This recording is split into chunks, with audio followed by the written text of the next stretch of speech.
Sie hören Sport und Musik. Das Spiel ist aus! Deutschland ist Weltmeister! Mario Götze! Mario Götze!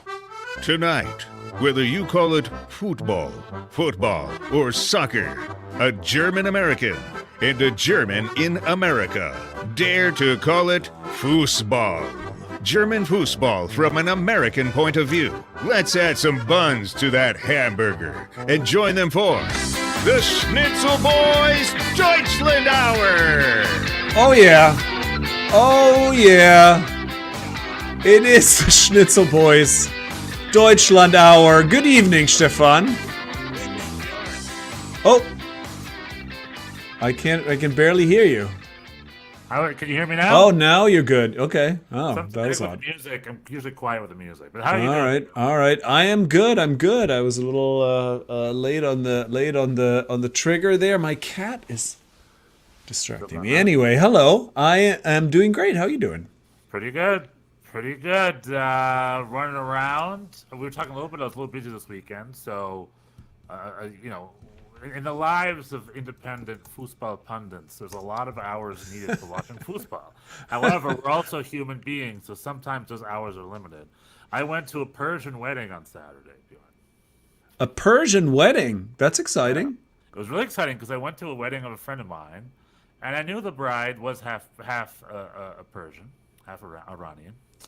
And her family showed up. It was like a lot. And so in this wedding party, it was a really beautiful wedding. There were a lot of like young improvisers and young 20, 30-somethings. I guess we're all 30-somethings now. No one's 20-something anymore. But like I'm not, but who's counting? I meant for more my community. No, I know. Half of us were like that, and then the other half were a bunch of older folk from Iran in their 50s and 60s. Now, who do you think crushed the dance floor at the reception? Which group? Oh, the older people. 100%. Listen, own that floor. I have a whole theory about that. There is about the two phases of dancing in one's life. One dances a lot as a young person, and then it hits a lull. Like somewhere in your mid to late 20s. 30s maybe, the dancing sort of stops for most people. You don't go to clubs anymore. You don't get invited to a lot of dance parties necessarily. So there is a lull, and you may think that your dancing days, like the age that you're in, you may think that your dancing days are at an end. But only wait until you hit your like late 40s, maybe early 50s, and you're going to get a second wind. Like that is what happened to my parents. They all of a sudden, once they hit that age, it took nothing. They would just like any kind of event. Somebody put music on, they would just throw the chairs back, and I'm just like, what's happening? The people, and not just it's not specific to my parents necessarily. Like, I think that generation at some point comes back, and it sounds like the people you're talking about were of that age group, perhaps? The Persian elders, yeah. But it might also, two things about that. Firstly, you're 100% right. In the deep shelves of the Stefan Schnitzel household, you can find videotape of all my great uncles and great aunts, all these old Germans in their 70s and 80s with the gray hair and my balding and everything. And in a little event hall, dancing the night away to Cotton Eye Joe. Mm-hmm. You know the song Cotton Eye Joe? Oh, yeah.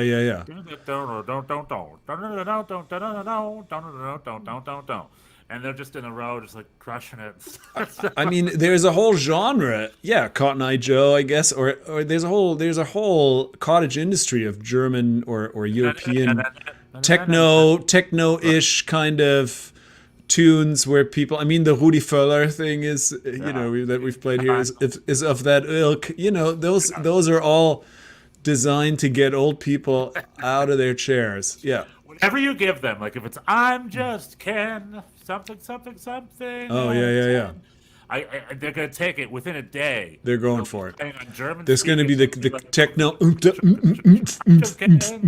Yeah. It's just, they're ready to go. It's ready to go with that stuff.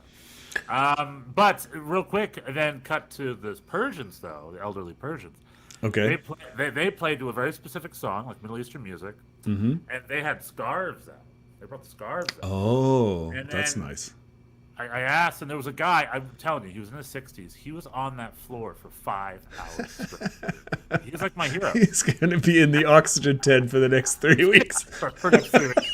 But he taught me how to dance like a Persian, by the way. Gave me a quick crash course. Very nice. First thing you do is you put your hand on the back of your head. It's a little visual for the podcast listeners.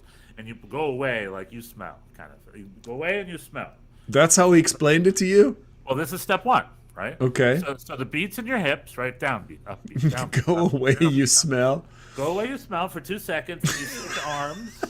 You switch arms and you extend and you change the light bulb. And you change the light bulb. Go away, you smell. Go away, you smell. Change the light bulb. Change the light bulb. Go away, you smell. Go away, you smell. Change the light bulb.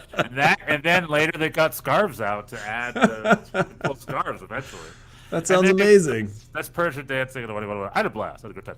But all this being said, I was busy and drove to the venue and stuff, so I unfortunately didn't get a great rundown. Well, but apparently Bayern München is back. We'll get you caught up. I mean, is it always about like, this is just, it's a tiring, I mean, I guess it's inevitable, but the narrative is tiring. Bayern, either it's like total disaster or back on top.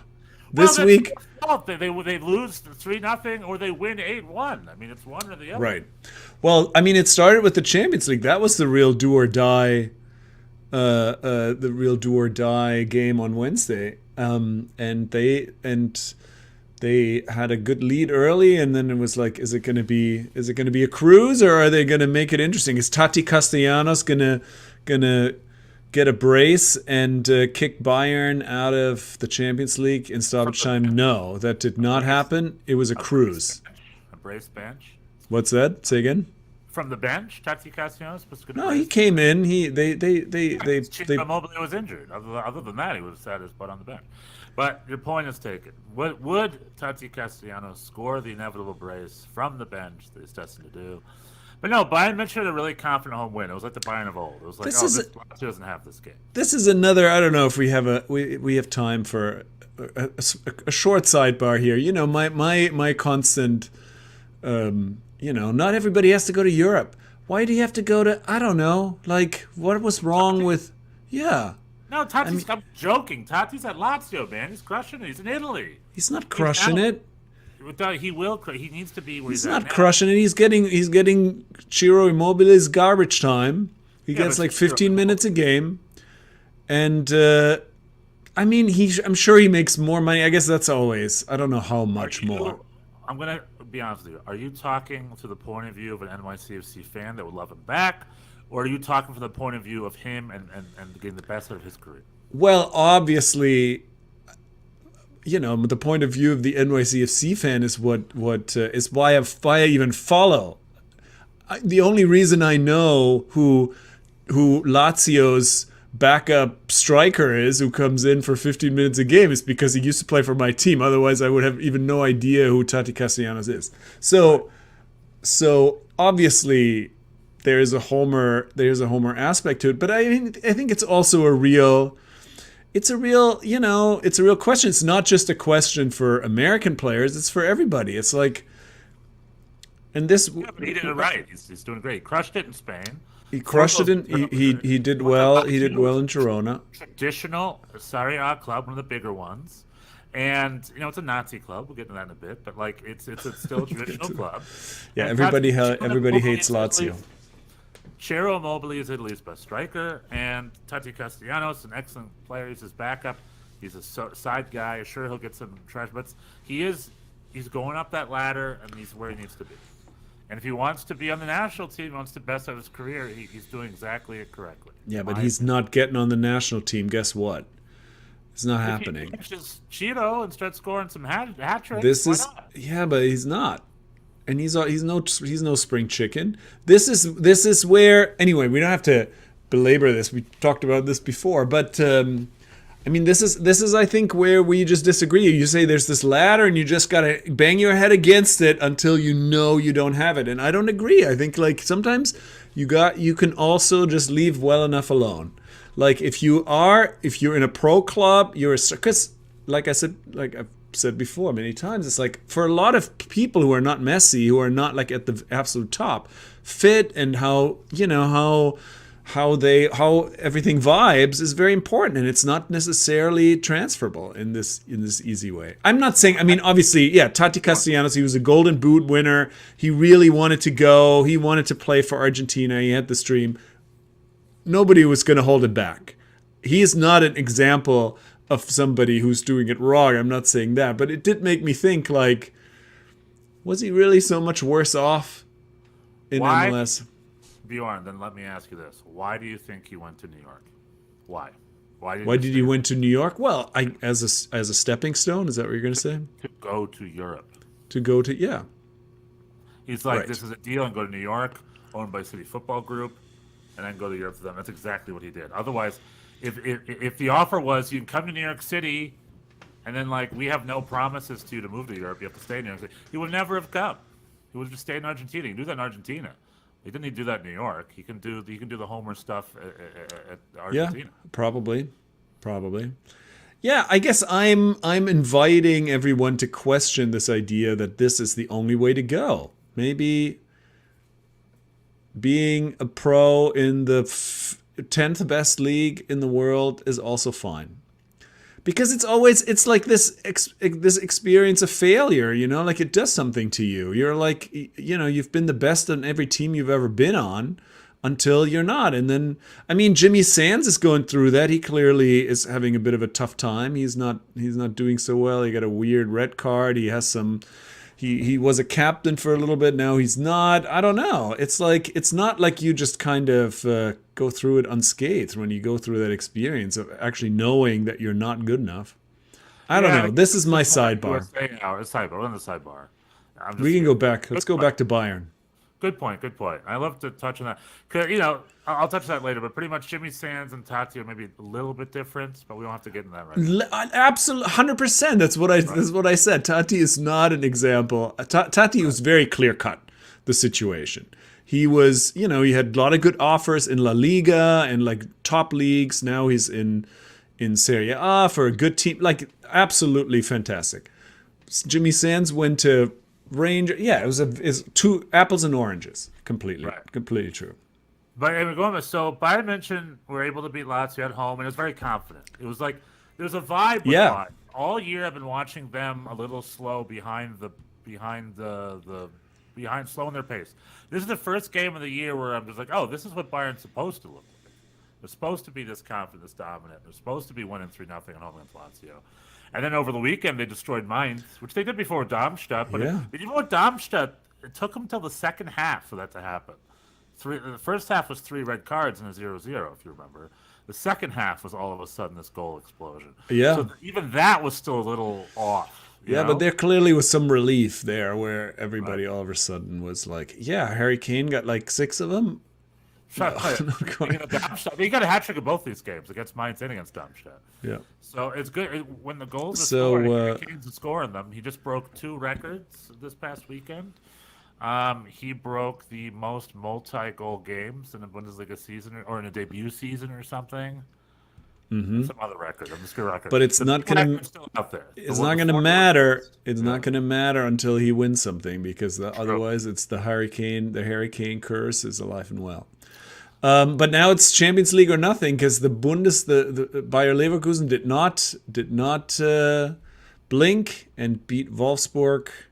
Kind of a workmanlike performance, I would say. It wasn't their most inspiring win, but they won the game. Wolfsburg got a red card, I think, so it wasn't really in question, even though the second goal came late. And so they still have that 10-point lead at the top with 9 games to go.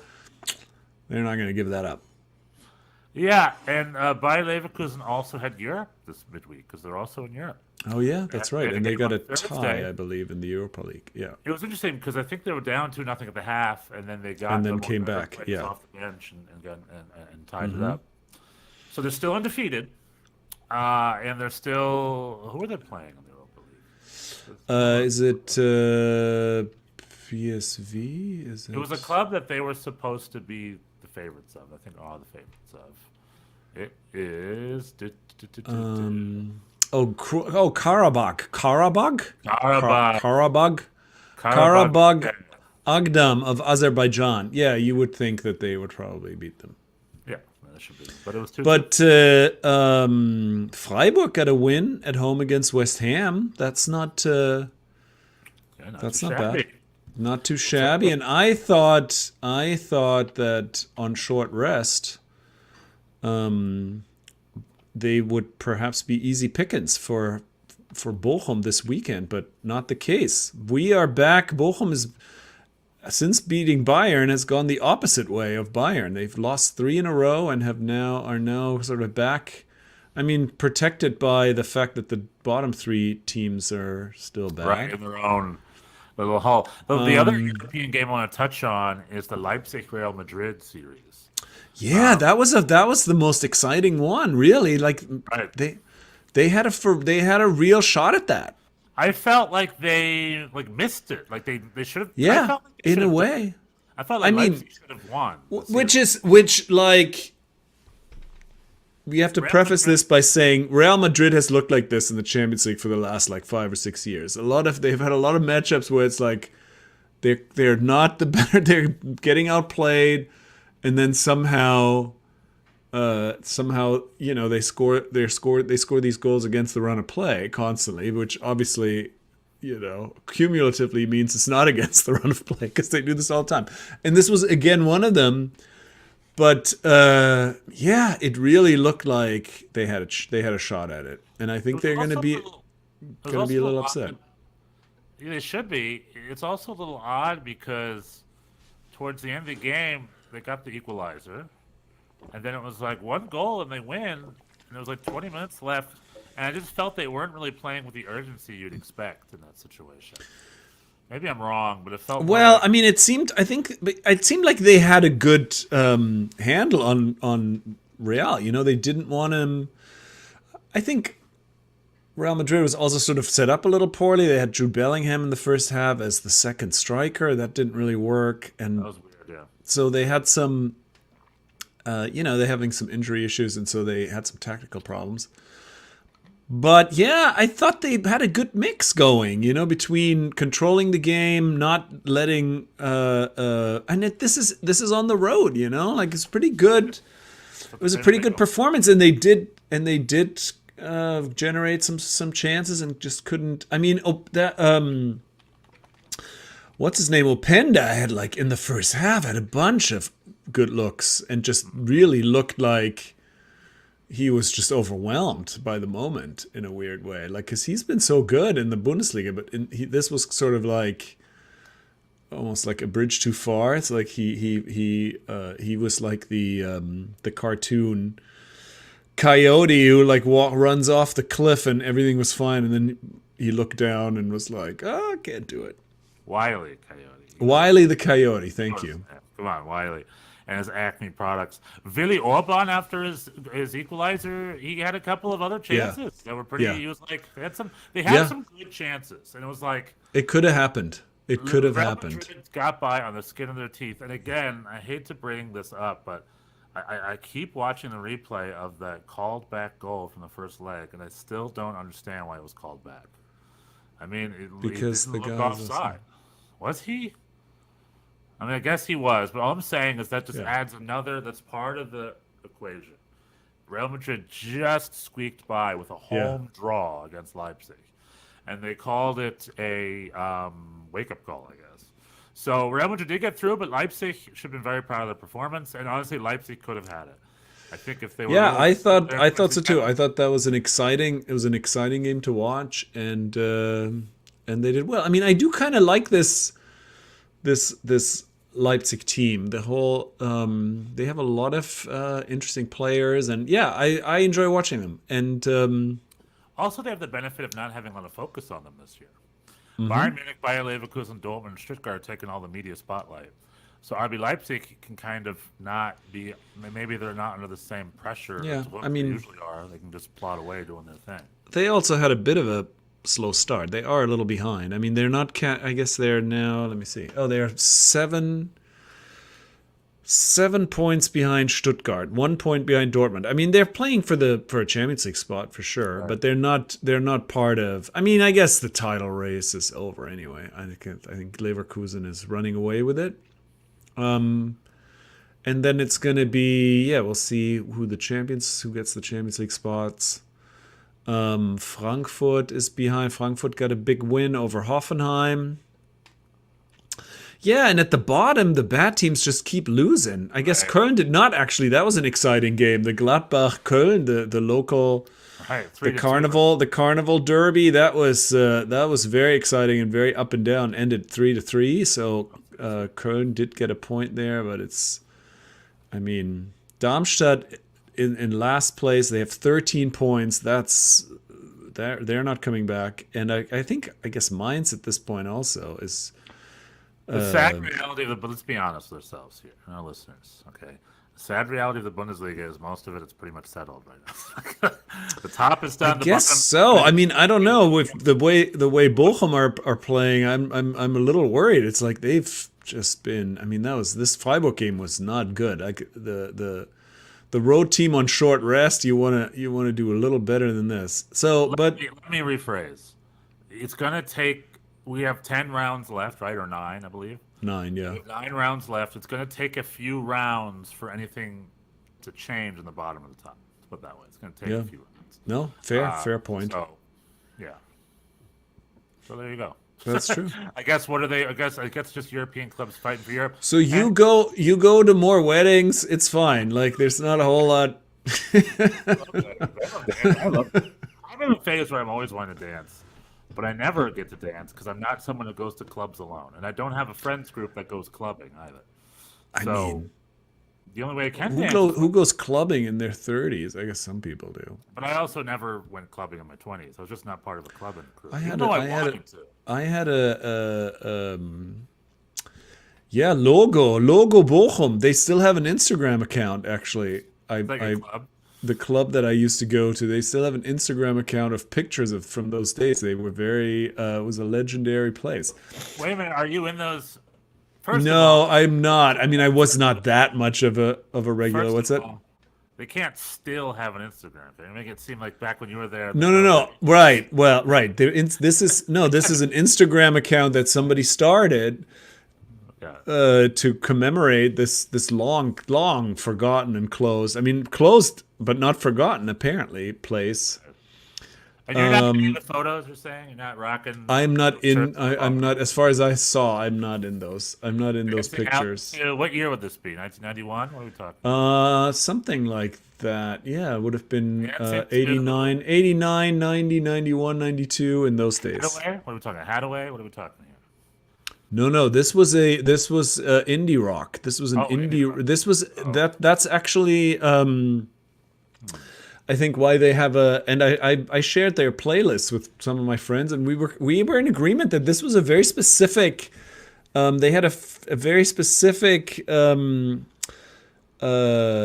taste for indie rock, kind of a little bit of goth, but not The Cure, more obscure, like a little bit more towards the Cult, not The Cure, and a little bit of punk rock, a little bit of early hip hop. Like it was a very eclectic but guitar kind of rock centric place. So it was not like a rave place. It was very much guitars, and so there was a goth contingent, but also just some indie rock. Anyway, whatever. Logo. Discotheque, I think of. Yeah. Like, discotheque. All right, well, cool. Hans Wolf, good evening, folks. Hans Wolf, how you doing, Hans Wolf, hello. Live chat for the listeners out there. We got live chat. Come by, come out, hang out. Hans Wolf, how are you feeling about your cone? Did you watch the game over the weekend? Hans Wolf, like me. Hans Wolf's even in worse shape than me.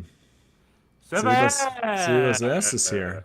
Mainz and Cologne. I'm sorry. Our fan base is Mainz, Mietzers, and Koshers. And it's like, oh, I'm sorry, you guys. Especially I think the seasons they had last year.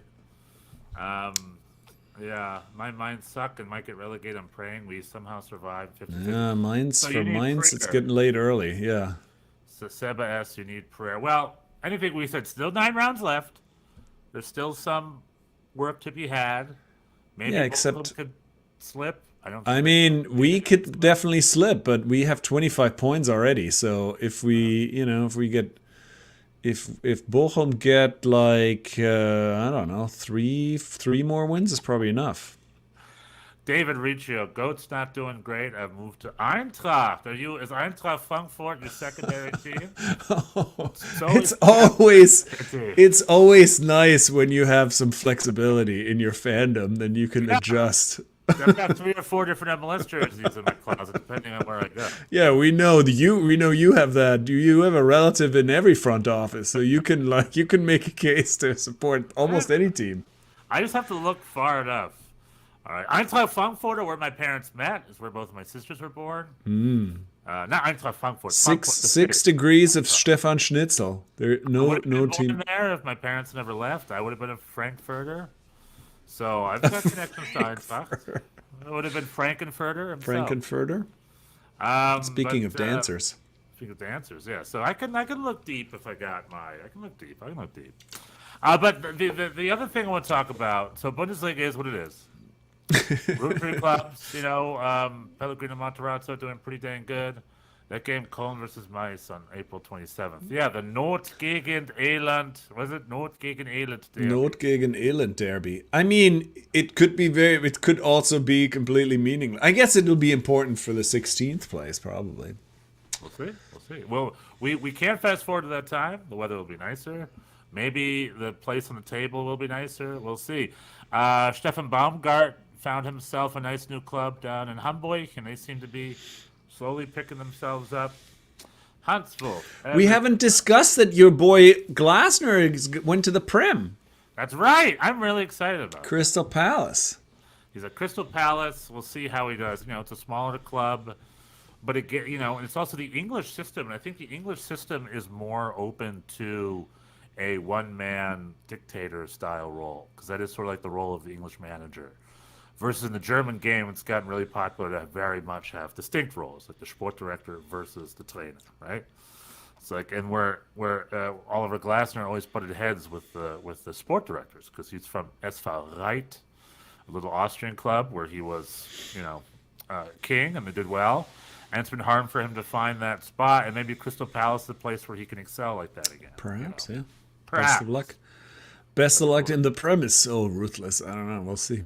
But Hans Wolf is saying, as I said last year, we have been the ideal example for a proper yo-yo club. That is so funny because, I was a Köln fan as a kid, and back then they were contenders. Yeah, they were a European team. They were definitely not a yo-yo club. But I did, actually, some guy in Bochum, who I used to work with, still owes me 500 marks. I guess that's like 250 euros these days. Because 90 euros, right? Is that how much a mark was? It was hot. It was sort of roughly half, I guess. Oh, okay. Back in the day, a euro was like 2 marks, give or take. And he was a guy, and I was a Köln fan my entire childhood, and they never won anything anymore since 1978 is when they won the double. And then, anyway, this guy. At that point, this also was around that time that I was talking about, my clubbing days. He was Udo Lattek. Remember Udo Lattek? Yeah, legendary German coach. They appointed him technical director in Köln. And this guy, this friend of mine at the time, he said, this is a great appointment, and this is gonna completely turn things around for them, and they're gonna win the Bundesliga again within the next 5 years. And I said, there's no chance of that. And I bet 500 marks. That's big. Which, was big for me at the time. But of course, I couldn't collect until 5 years were up. And by that point, I had moved to New York and we had lost touch. And so I never collected on this, but it was obviously... But that's when the yo-yo thing happened. So instead of winning the Bundesliga like he predicted, they got relegated for the first time. And since then, they have in fact been a yo-yo club. But at the time Bayer Leverkusen were like a third division club. Oh yeah, they were definitely an afterthought. Bayer Leverkusen and Bayer Uerdingen. There were two Bayers back then. Bayer Uerdingen was the bigger club, probably. And Bayer Uerdingen was the better one then. Yeah, but that was obviously a long time ago. Now they're a proper yo-yo club, and it seems like they're going to be yo-yoing down, perhaps. Sebas S says, sorry, bro, I hope we defeat VfL Bochum. Hey, listen, if you're not going to beat us, who you're going to beat? This will be a lot of fun, though. Hamburg and Mainz in the relegation promo game. That would be a lot of fun. I look forward to that if that happens, which could very well happen.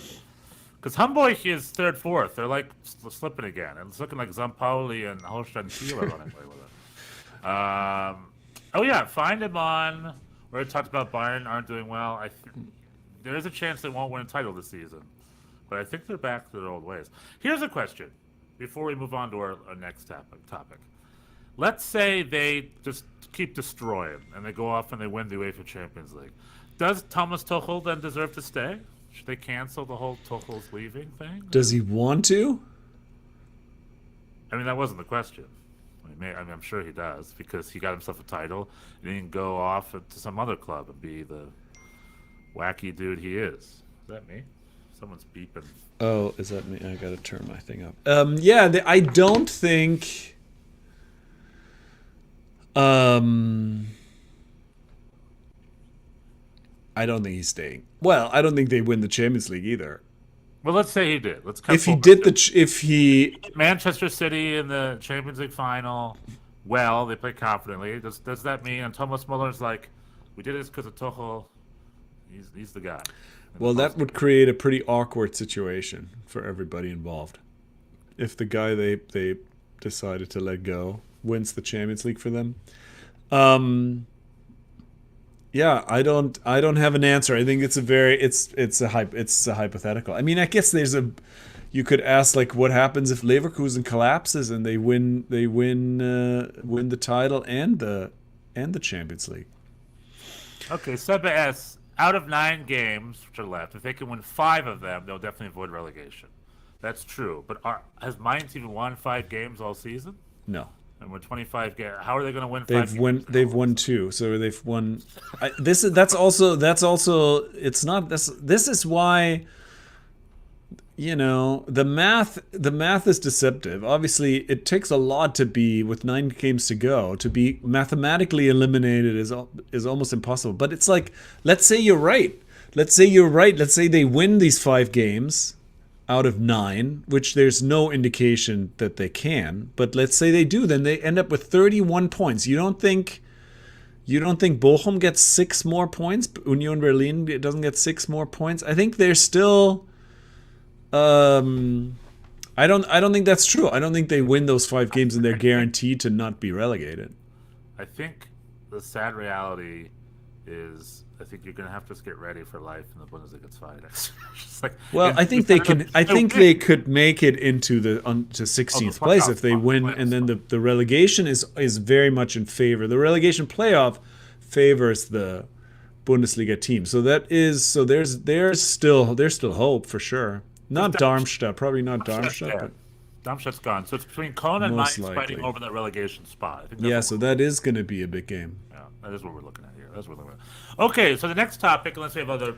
Yeah, what do you got? The big news out of Deutschland today, and it kind of piggybacks off the article last week that we discussed, was that although he hasn't announced the roster, we have a couple friendlies coming up against Netherlands and France, I believe.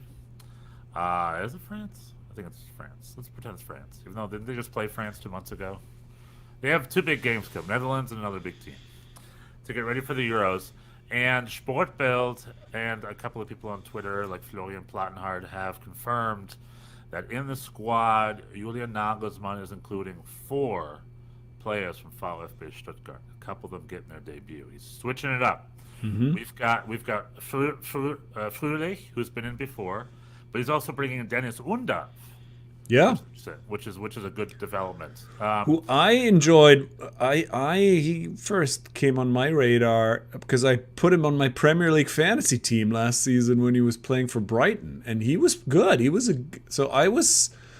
So yeah, I put him on my brother's fantasy Bundesliga team this year, and I haven't checked, but I think he's done well for him too. Yeah, I'm an Undav.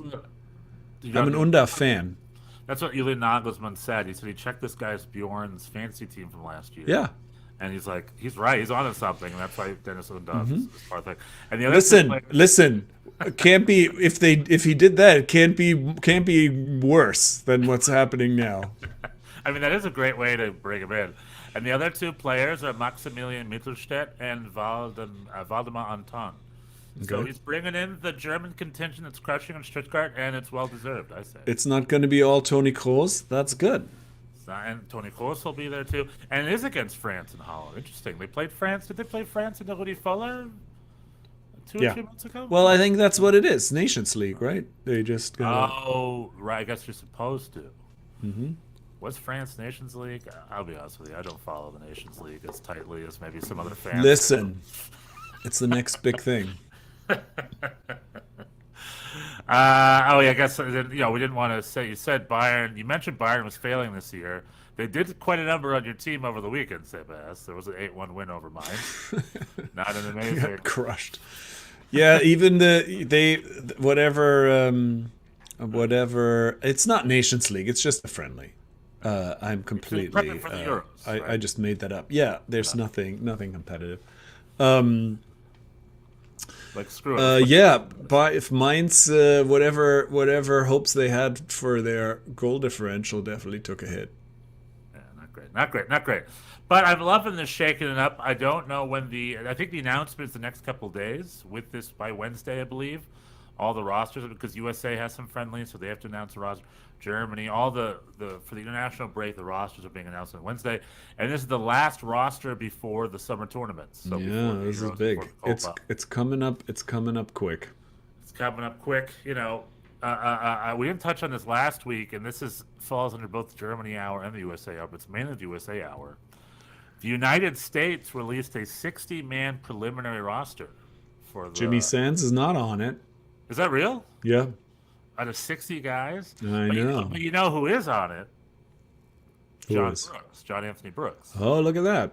However, if you look at the list, you'll see a 23-man roster alphabetically, and then another 23-man roster alphabetically, clearly the A team and the B team.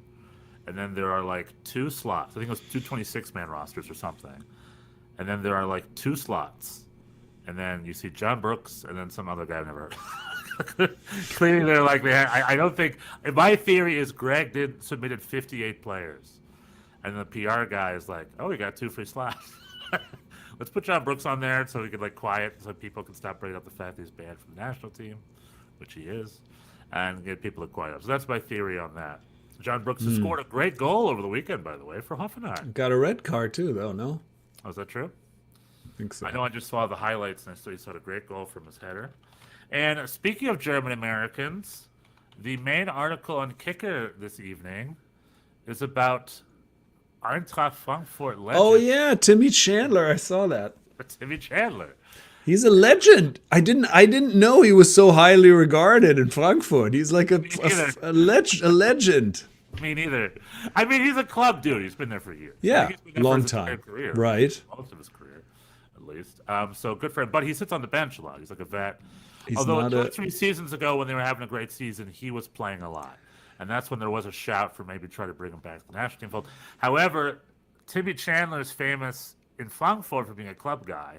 But on this side of the pond, he's famous for being the mercenary of mercenaries.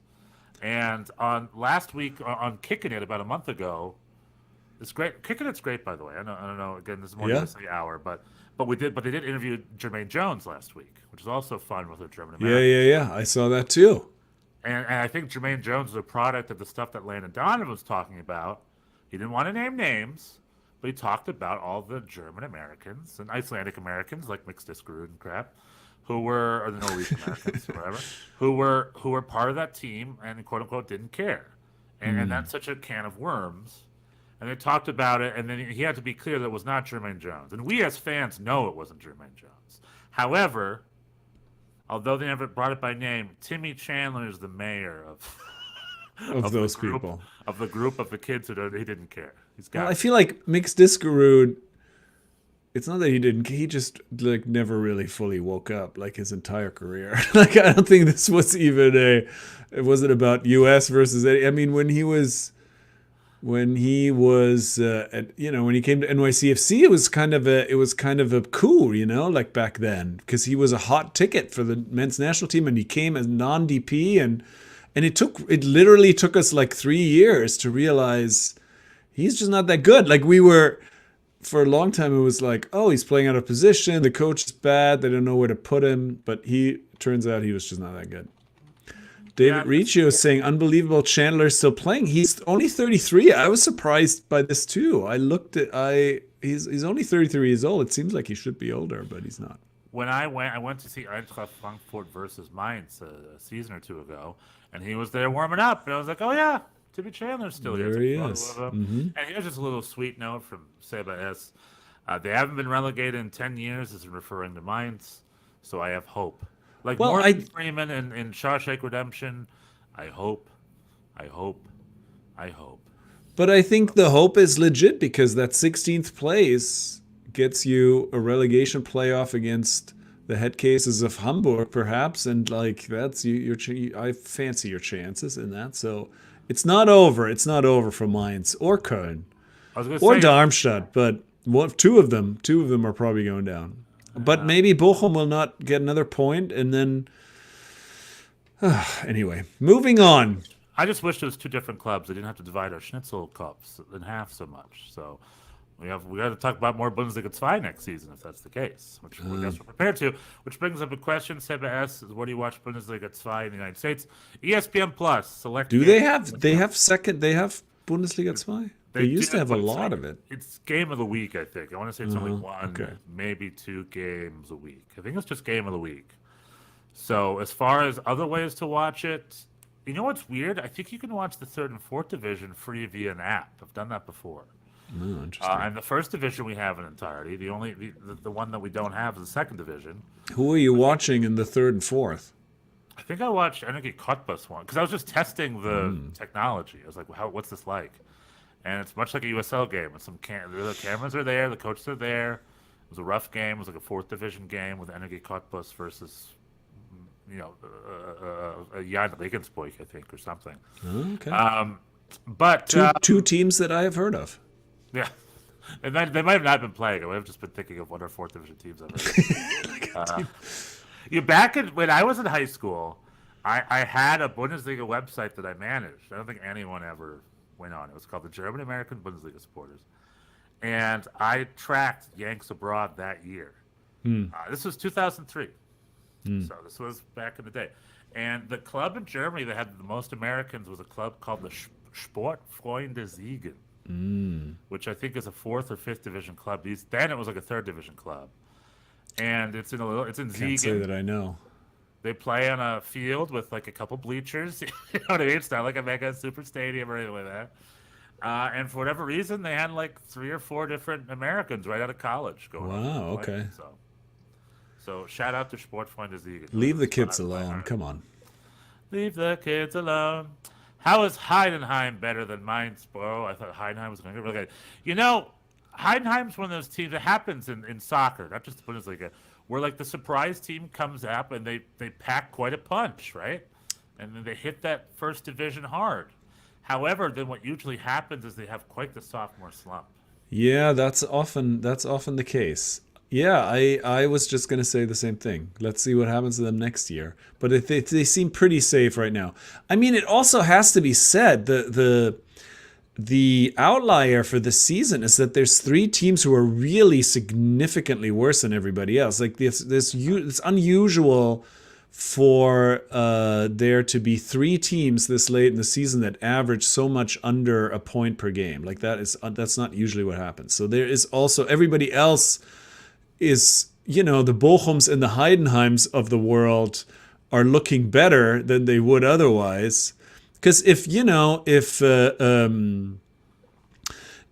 even just one, Köln or Mainz, was closer to a point per game, all of these teams would be in the midst of it. Would be in the midst of the relegation battle, like Heidenheim, Gladbach, Wolfsburg, Union. Everybody would still be, but because the bottom 3 are so bad, Heidenheim can feel relatively safe. Yeah, and between Union Berlin, Bochum, Köln, and Mainz, Köln, Mainz and Bochum may be more even-footed, but Köln's a Traditionsverein, traditional club. So I'm surprised they're the bottom of the pack. Oh, you're doing a little Derek Ray there. It's nice. Yeah. I mean, do you think he's the reason they're failing? No, you were like doing the Traditionsverein, traditional, and then immediately using the German word and then immediately translating it. That's the Derek Ray move. I'm in German classes right now, so it's always in my head. So okay. In German and then translate into English. That's some sort of. How's that going? You had some struggles. We spent probably more time than we should analyzing your exercises. Yeah. I purposely tried not to. They work, by the way. All the suggestions you gave me were marked as wrong, but that was just a glitch in the system. They were correct. So. Oh, okay. Oh, I'm glad. So my German is okay. Yeah, German was fine. Oof. Same with my mom. She's like, "Why was that wrong?" And then I finally took my teacher. I got a moment with my teacher, and he looked at it. He's like, "Oh, no, that's correct. Just you put a period in the system." Oh, whatever. Good. That's the age of online studying. The minute you put it in. Oh yeah, the minute anything goes. That's funny. You have to wait until you learn it's a technical glitch or if it's actually wrong.